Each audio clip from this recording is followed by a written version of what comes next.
Assalomu alaykum hammaga. Bugun sizlarga makiyajdan oldin yuzni to'g'ri tayyorlash uchun ideal bo'lgan Bioderma naborlar haqida gapirib beraman. Birinchi etap Biodermani umvalkalarda yuzimizni yaxshilab yuvib olamiz. Bu yuzni quritib yormaydi va sezgi quruq yuzlar uchun juda ham mos keladi. Keyingisi esa Micellar Nevada.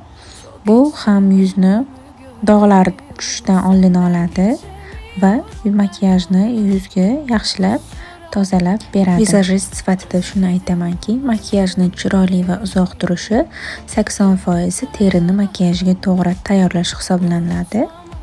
Uchinchi qadam bo'lsa, bizda Biodermani baza va pigmentatsiyalardan himoya qiladigan солнцезащитный krem hisoblanadi.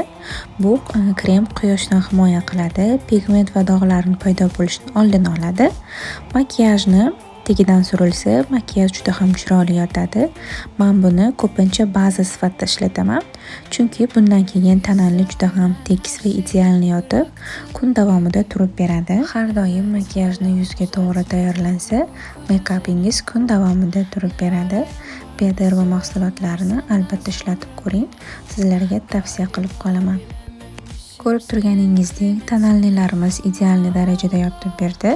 Biodermani mahsulotlarini pastdagi profillaridan xarid qilishingiz mumkin.